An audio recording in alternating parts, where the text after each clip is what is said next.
ओम शांति। आज की अव्यक्त मुरली रिवाइज 17 दिसंबर 89। मुरली का टाइटल है सदा समर्थ कैसे बने।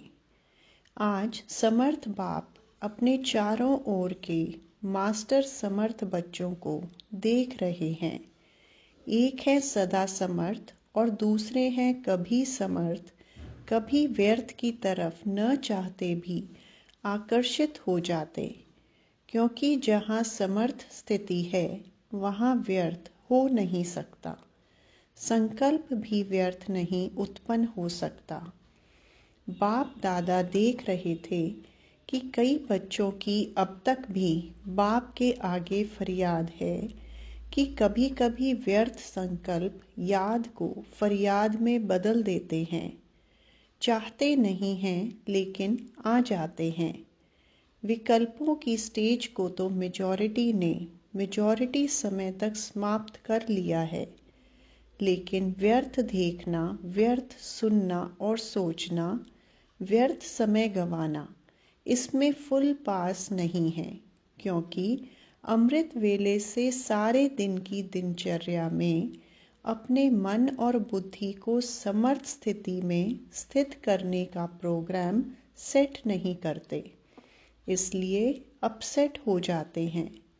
जैसे अपने स्थूल कार्य के प्रोग्राम को दिनचर्या प्रमाण सेट करते हो, ऐसे अपनी मनसा समर्थ स्थिति का प्रोग्राम सेट करेंगे तो स्वतः ही कभी अपसेट नहीं होंगे। जितना अपने मन को समर्थ संकल्पों में बिजी रखेंगे तो मन को अपसेट होने का समय ही नहीं मिलेगा। आजकल की दुनिया में बड़ी पोजीशन वाले, चाहे आईपी चाहे वीआईपी कहते हैं, वे सदा अपने कार्य की दिनचर्या को समय प्रमाण सेट करते हैं। तो आप कौन हो? वे भले वीआईपी हैं, लेकिन सारे विश्व में ईश्वरीय संतान के नाते, ब्राह्मण जीवन के नाते आप कितनी भी वी आगे लगा दो तो भी कम है, क्योंकि आपके आधार पर विश्व परिवर्तन होता है। आप विश्व के नव निर्माण के आधार मूर्त हो, बेहद के ड्रामा अंदर हीरो एक्टर हो और हीरे तुल्य जीवन वाले हो तो कितने बड़े हुए। यह शुद्ध नशा समर्थ बनाता है और देह अभिमान का नशा नीचे ले आता है।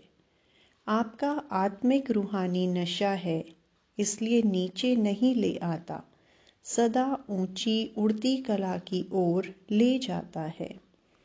तो व्यर्थ तरफ आकर्षित होने का कारण है अपने मन बुद्धि की दिनचर्या सेट नहीं करते हो। मन को बिजी रखने की कला संपूर्ण रीति से सदा यूज नहीं करते हो। दूसरी बात, बाप दादा ने अमृत वेले से लेकर रात के सोने तक मनसा वाचा कर्मणा और संबंध संपर्क में कैसे चलना है, वह रहना है, सबके लिए श्रीमत अर्थात आज्ञा दी हुई है। मनसा में क्या स्मृति में रखना है, यह हर कर्म में अपनी मनसा स्थिति का डायरेक्शन आज्ञा मिली हुई है। और आप सब आज्ञाकारी बच्चे हो ना, वे बन रहे हो। आज्ञाकारी अर्थात बाप के संबंध से बाप के फुटस्टेप लेने वाले, अर्थात कदम के ऊपर कदम रखने वाले। और दूसरा नाता है सजनियों का। तो सजनी भी क्या करती है, उनको क्या शिक्षा मिलती है? साजन के कदम ऊपर कदम चलो। तो आज्ञाकारी अर्थात बाप दादा के आज्ञा रूपी कदम पर कदम रखना, यह सहज है व मुश्किल है। कहाँ कदम रखें, ठीक है व नहीं, यह सोचने की भी ज़रूरत नहीं है। सहज, लेकिन सारे दिन में चलते चलते कोई ना कोई आज्ञाओं का उल्लंघन हो जाता है। बातें छोटी छोटी होती हैं, लेकिन अवज्ञा होने से थोड़ा थोड़ा बोझ इकट्ठा हो जाता है। आज्ञाकारी को सर्व संबंधों से परमात्म दुआएं मिलती हैं। यह नियम है। साधारण रीति भी कोई किसी मनुष्य आत्मा के डायरेक्शन प्रमाण हाँ जी कहकर के कार्य करते हैं, तो जिसका कार्य करते उसके द्वारा उसके मन से उनको दुआएं जरूर मिलती हैं। यह तो परमात्म दुआएं हैं। परमात्म दुआओं के कारण आज्ञाकारी आत्मा सदा डबल लाइट उड़ती कला वाली होती है। साथ साथ आज्ञाकारी आत्मा को आज्ञा पालन करने के रिटर्न में बाप द्वारा विल पावर विशेष वरदान के रूप में वर्षे के रूप में मिलती है। बाप सब पावर्स विल में बच्चों को देते हैं, इसलिए सर्व पावर्स सहज प्राप्त हो जाती हैं। तो ऐसे विल पावर प्राप्त करने वाली आज्ञाकारी आत्मा वर्षा, वरदान और दुआएं यह सब प्राप्तियां कर लेती है, जिस कारण सदा खुशी में नाचते वाह वाह के गीत गाते उड़ते रहते हैं, क्योंकि उनका हर कर्म उनको प्रत्यक्ष फल प्राप्त कराता है। कर्म है बीज। जब बीज शक्तिशाली है तो फल भी ऐसा मिलेगा। तो हर कर्म का प्रत्यक्ष फल बिना मेहनत के स्वतः ही प्राप्त होता है। जैसे फल की शक्ति से शरीर शक्तिशाली रहता है, ऐसे कर्म के प्रत्यक्ष फल की प्राप्ति कारण आत्मा सदा समर्थ रहती है। तो सदा समर्थ रहने का दूसरा आधार है सदा और स्वतः आज्ञाकारी बनना। ऐसी समर्थ आत्मा सदा सहज उड़ते हुए अपनी संपूर्ण मंजिल बाप के समीप स्थिति को प्राप्त करती है। तो व्यर्थ तरफ आकर्षित होने का कारण है अवज्ञा। बड़ी बड़ी अवज्ञाएं नहीं करते हो, छोटी छोटी हो जाती हैं। जैसे मुख्य पहली आज्ञा है पवित्र बनो, काम जीत बनो। इस आज्ञा को पालन करने में मेजॉरिटी पास हो जाते हैं। भोली भोली माताएं भी इसमें पास हो जाती हैं।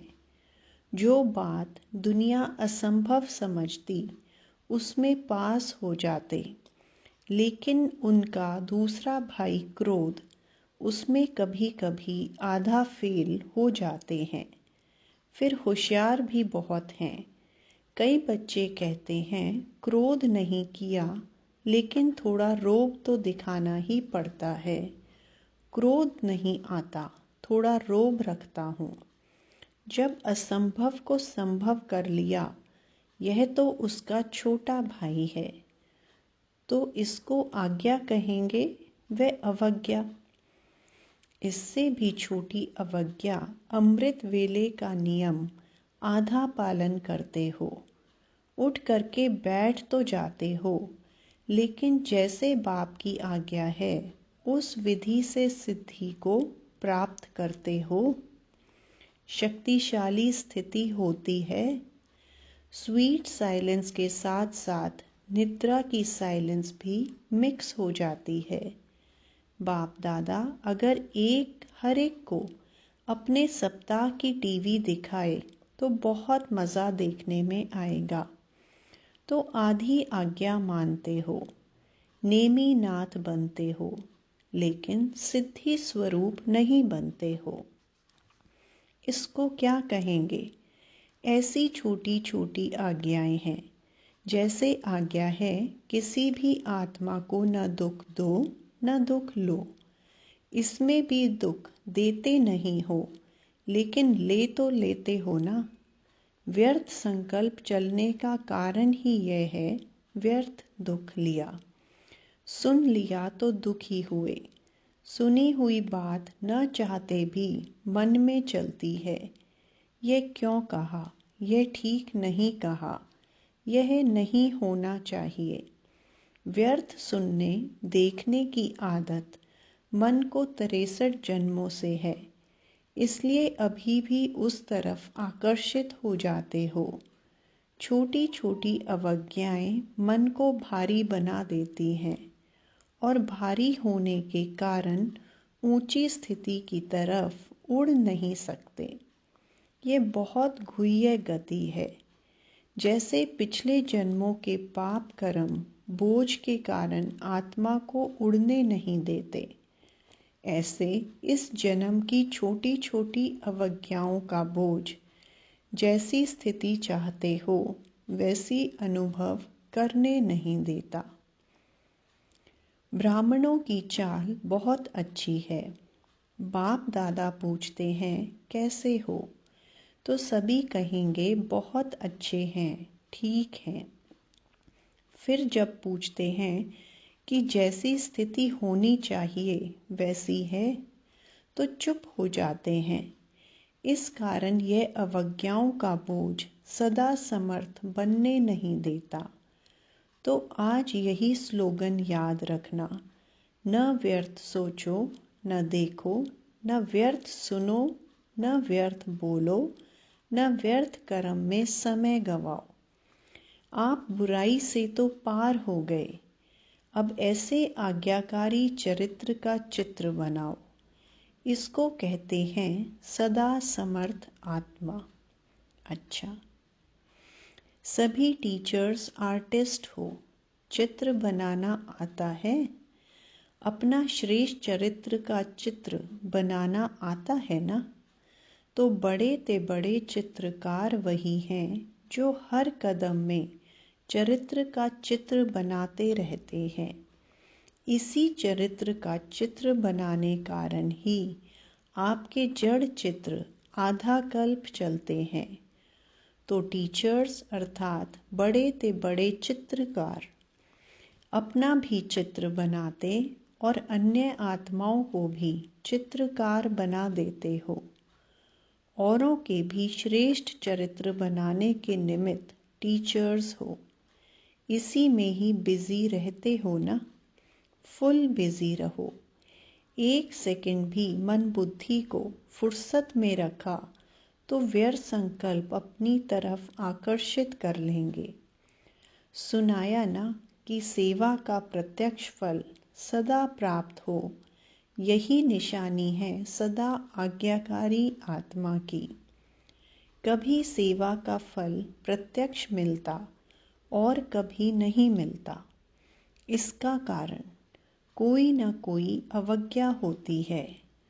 टीचर्स अर्थात अमृत वेले से लेकर रात तक हर आज्ञा के कदम पर कदम रखने वाली ऐसी टीचर्स हो, वे कभी कभी अलबेलापन आ जाता है।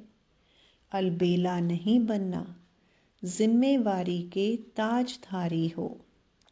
कभी ताज भारी लगता है तो उतार देते हैं। आप उतारने वाले तो नहीं हो ना? सदा आज्ञाकारी माना, सदा जिम्मेवारी के ताजधारी। टीचर्स तो सब हैं, लेकिन इसको कहते हैं योग्य टीचर, योगी टीचर। टीचर्स कभी कंप्लेन नहीं कर सकती। औरों को कंप्लीट करने वाली हो, कंप्लेन करने वाली नहीं। कभी ऐसे पत्र तो नहीं लिखती हो ना, क्या करें, हो गया, होना तो नहीं चाहिए, वह तो समाप्त हो गया ना। सुनाया था पत्र लिखो ज़रूर, मधुबन में पत्र ज़रूर भेजो, परंतु मैं सदा ओके हूँ, बस यह 2 लाइन लिखो। पढ़ने वालों को भी टाइम नहीं। फिर कंप्लेन करते कि पत्र का उत्तर नहीं आया। वास्तव में आप सबके पत्रों का उत्तर बाप दादा रोज़ की मुरली में देता ही है। आप लिखेंगे ओके और बाप दादा ओके के रिटर्न में कहते याद, प्यार और नमस्ते। तो ये रिस्पॉन्ड हुआ ना। समय को भी बचाना है ना। सेवा समाचार भी शॉर्ट में लिखो। तो समय की भी इकोनॉमी, कागज़ की भी इकोनॉमी, पोस्ट की भी इकोनॉमी। एकानामी हो सकती है ना। पत्र 3 पेज में भी लिखा जा सकता है। कोई को विस्तार से लिखने का डायरेक्शन मिलता है तो भले लिखो, लेकिन 2 लाइन में भी अपनी गलती की क्षमा ले सकते हो। छिपाओ नहीं, लेकिन शॉर्ट में लिखो। कितने पत्र लिखते हैं जिनका कोई सार नहीं होता। बाप को कहो, मेरा यह काम कर लो, मेरे को ठीक कर दो, मेरा धंधा ठीक कर दो, मेरी पत्नी को ठीक कर दो। ऐसे पत्र एक बार नहीं 10 बार भेजते हैं। तो अब इकोनॉमी के अवतार बनो और बनाओ। अच्छा, सभी को यह मेला अच्छा लगता है ना। दुनिया वाले कहते 2 दिन का मेला और आपका 4 दिन का मेला है। सभी को पसंद है ना यह मेला। अच्छा, अव्यक्त बाप दादा की जोन वाइज बच्चों से मुलाकात, बॉम्बे और गुजरात ग्रुप। बेहद बाप के अर्थात बेहद के मालिक के बालक हैं, ऐसे समझते हो। बालक सो मालिक होता है, इसलिए बाप दादा बच्चों को मालेकम सलाम कहते हैं। बेहद बाप के बेहद के वर्षे के बालक सो मालिक हो, तो बेहद के वर्षे की खुशी भी बेहद होगी ना। बाप बच्चों को अपने से भी आगे रखते हैं। विश्व के राज्य का अधिकारी बच्चों को बनाते हैं, खुद तो नहीं बनते। तो वर्तमान और भविष्य दोनों अधिकार मिल गए और दोनों ही बेहद हैं। सतयुग में भी हदें तो नहीं होंगी ना, न भाषा की, न रंग की, न देश की। यहाँ तो देखो कितनी हदें हैं। बेहद के आकाश को भी हदों में बांट दिया है, वहाँ कोई हद नहीं होती। तो बेहद का राज्य भाग्य हो गया। लेकिन बेहद का राज्य भाग्य प्राप्त करने वालों को पहले इस समय अपनी देह की हद से परे जाना पड़ेगा। अगर देहभान की हद से निकले तो और सभी हद से निकल जाएंगे। इसलिए बाप दादा कहते हैं, पहले देह सहित देह के सब संबंधों से न्यारे बनो। पहले देह फिर देह के संबंधी। तो इस देह के भान की हद से निकले हो, क्योंकि देह की हद कभी भी ऊपर नहीं ले जाएगी। देह मिट्टी है, मिट्टी सदा भारी होती है। कोई भी चीज़ मिट्टी की होगी तो भारी होगी ना। यह देह तो पुरानी मिट्टी है, इसमें फंसने से क्या मिलेगा, कुछ भी नहीं। तो सदा यह नशा रखो कि बेहद बाप और बेहद वर्षे का बालक सो मालिक हूँ। जब बालक बनना है उस समय मालिक नहीं बनो, और जब मालिक बनना है उस समय बालक नहीं बनो।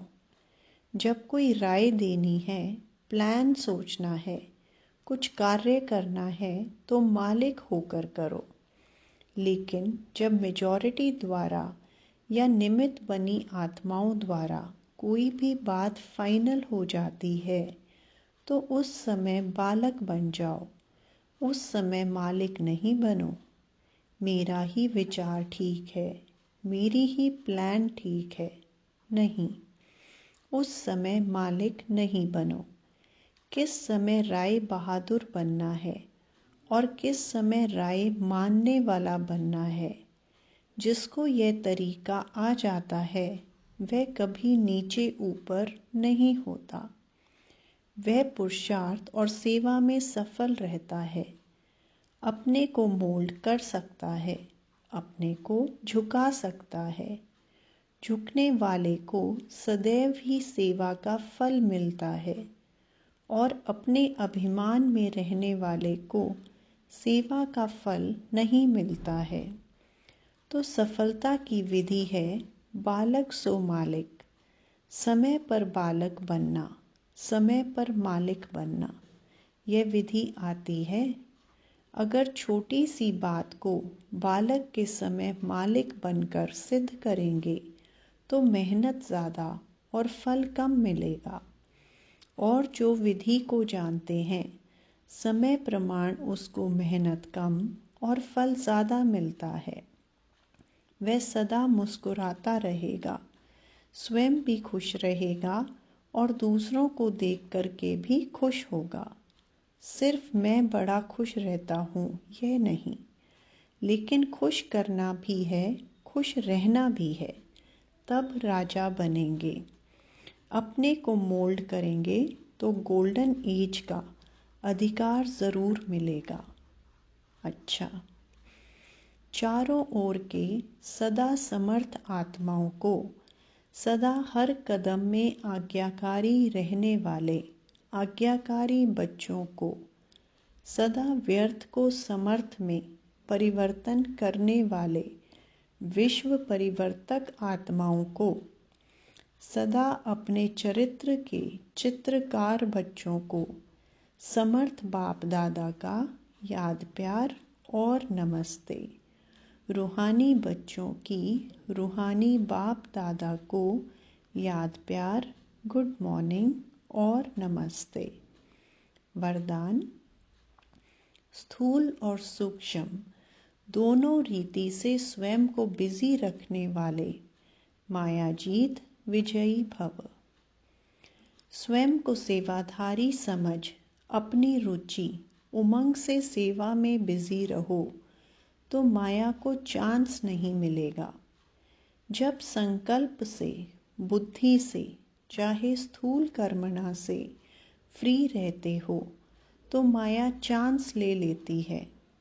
लेकिन स्थूल और सूक्ष्म दोनों ही रीति से खुशी खुशी से सेवा में बिजी रहो तो खुशी के कारण माया सामना करने का साहस नहीं रख सकती।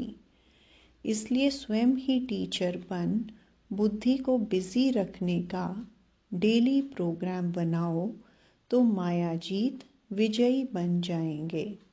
स्लोगन: निश्चय और फलक से कहो बाबा मेरे साथ है तो माया समीप नहीं आ सकती।